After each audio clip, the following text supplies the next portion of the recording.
Welcome back to Vlogmas! Today we are doing something so exciting that is making fermented veggies. Obviously you saw the title, but I was just thinking, like, what's Christmassy? What's gonna get you in the Christmas spirit? What's gonna get your Christmas juices flowing? And literally, I can't think of anything other than fermented vegetables. It was just so on theme, on brand, perfect that I had to do it. So what I'm gonna try and do is make you the recipes and give you the follow-up in this video, but if you really are following my Vlogmas vlogs, you will see updates of the fermented veggies as we go. I have different recipes here, and let's just get into it. First off, this is my first time making fermented veggies of any kind. My mom and I are big fermented veggie eaters.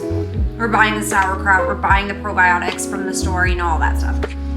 So it only felt fitting to try and make it myself. Originally, I thought, I'm gonna be a sourdough maker. Like, I'm gonna cook that, that's gonna be my new thing. I was wrong, I'm not. I watched one video and was like, okay, that's too deep, especially doing it right now with Vlogmas and everything.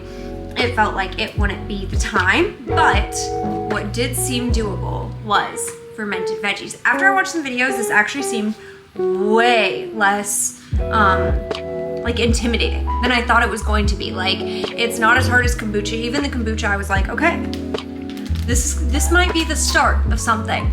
So let's get into it. So I have mason jars already. I forgot my fermentation kit. I was gonna borrow my mom's from her house, but of course I forgot that. So I'm gonna show you how to do it without any fermenting kit, just using your regular schmegular mason jars.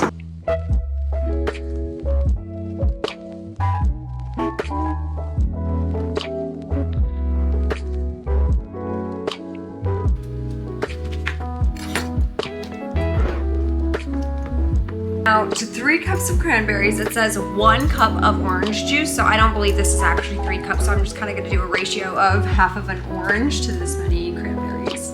Then for this recipe, there is no specifics about weighing down the recipe at all, but you do need to be very specific to get raw honey. Oh goodness me. Raw honey. And your girl has raw honey. And we're gonna fill this to the top where all the cranberries are coated. Now when it comes to this recipe, we need parchment paper so that the metal doesn't touch the glass. And we need the cranberries to be coated in the honey. So let's give this a little time. See what we got rolling. I'll show you what we're gonna do next, but look at how gorgeous this is. Let's do a second jar right away. I'm so excited about it. I feel like we need 2 jars. Since my ginger didn't turn out, I'm gonna just hit it with like a little bit of actual ginger spice. Oops.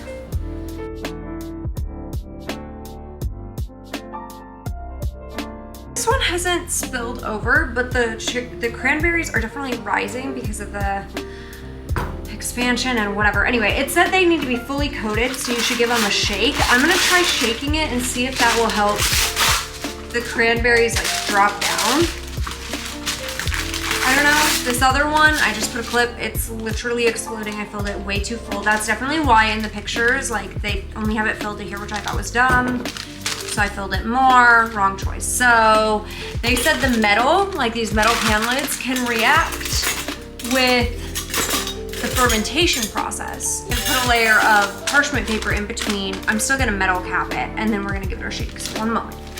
My mom was also stressing to me the importance of not having anything be dirty, like touch any dirty surfaces, because fermentation is technically a bacteria process. Like, you're messing with bacteria here, you know? And so, what am I doing? I was literally doing that wrong.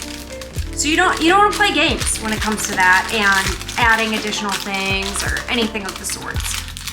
Okay, let's try.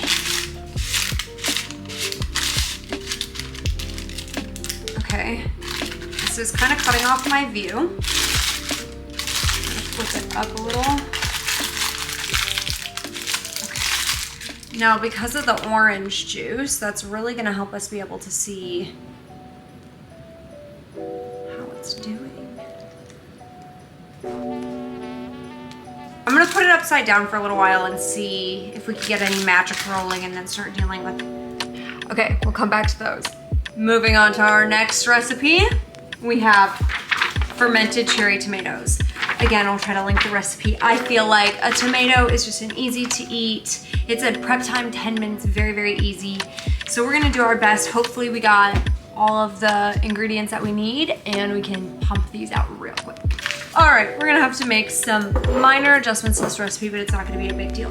Starting out, again, we're using the small jar instead of the large jar, and the recipe is for the large jar. Of course, we were supposed to get 2 stems of fresh basil, which we did not, so we're just gonna use a different herb that I like, and we're gonna use it in the powdered form because that's what we have. So this is dill. I love dill, so it's perfect for me. That's how we came to this decision. Okay, so we'll just dump a bunch of that in there. Just a rough estimate of a bunch. Then, it said 4 cloves of garlic peeled, but I'm not gonna do that. So don't look at the next part.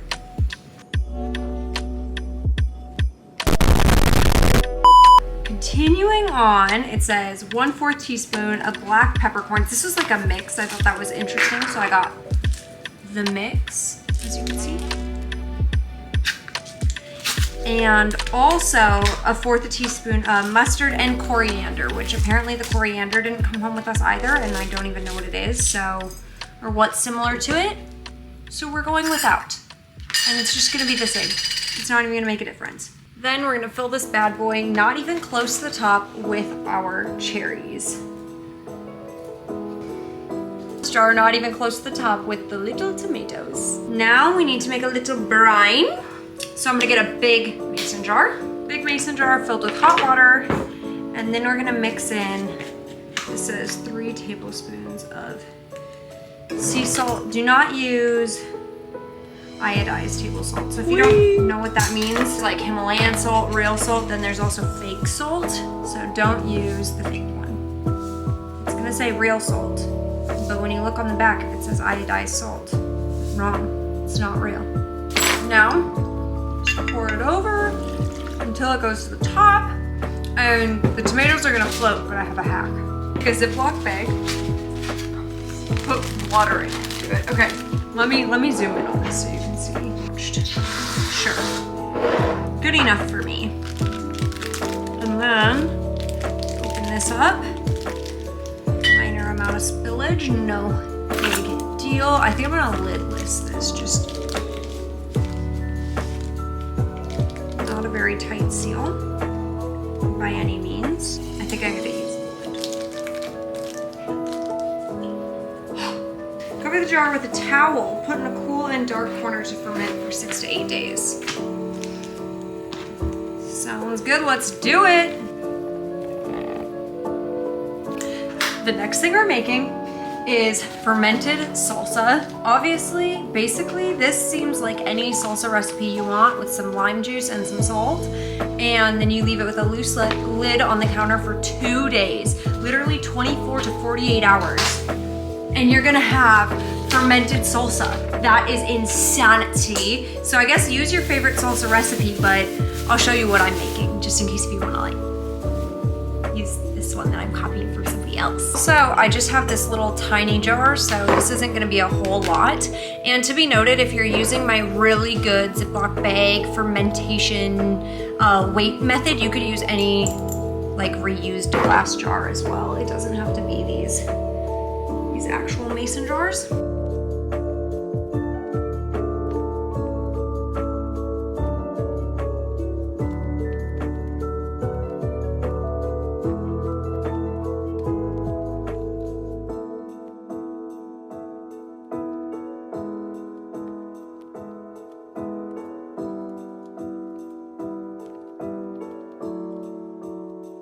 This is what we have. Okay, let's give the salsa the finishing fermentation touches. Splash of lime juice. You could get this out of a real lime if you were a real chef, but obviously I'm not. Yep, I'm sure that's enough. Okay, and some salt.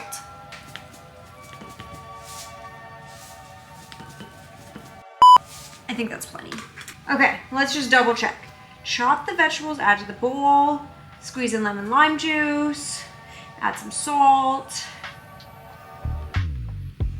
Try try to get as much juice in the bowl as possible. I think we just have to fill it with water. I was just gonna shake it in here.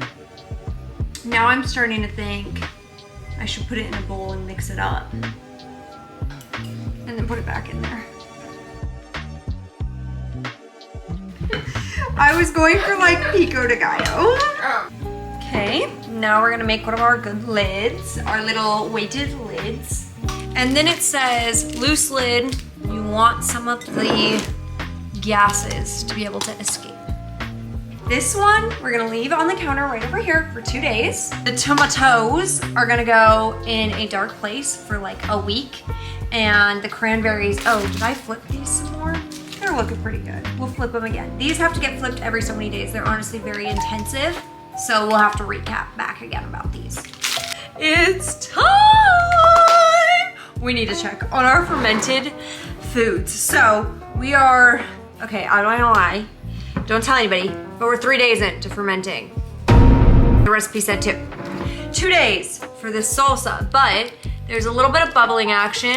I don't think you could see it as much because I just moved it around a whole ton to carry it over here, but we do have some bubbling and I don't see any molding. So I think the only right thing to do is a taste test. Now salsa, just flat out, you can eat her. You can eat her right off the cuff.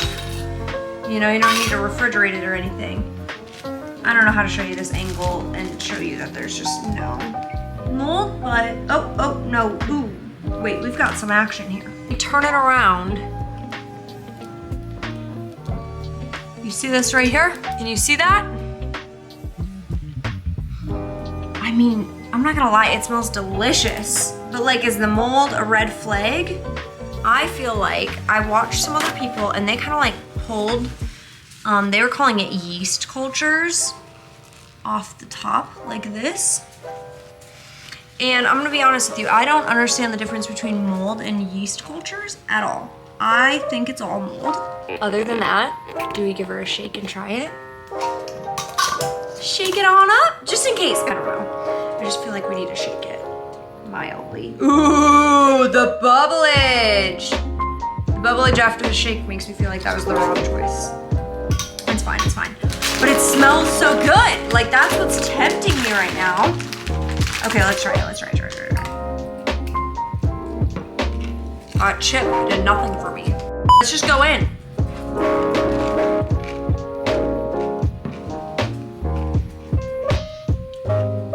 Wait, it's great. It's acidic. This is if you like a really lemony salsa or a really limey salsa, you would definitely like it. Even if you don't, I mean, the flavor on this is amazing.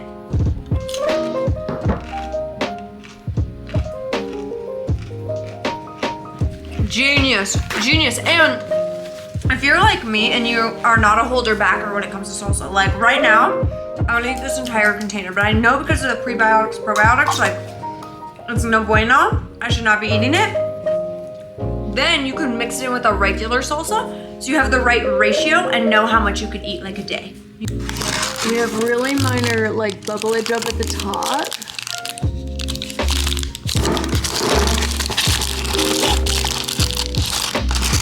But other than that, that's really all I see.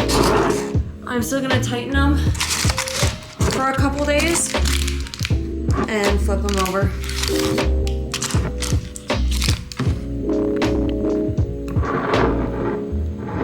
Just giving you an idea of what the tomatoes look like. I don't really see anything other than spices now.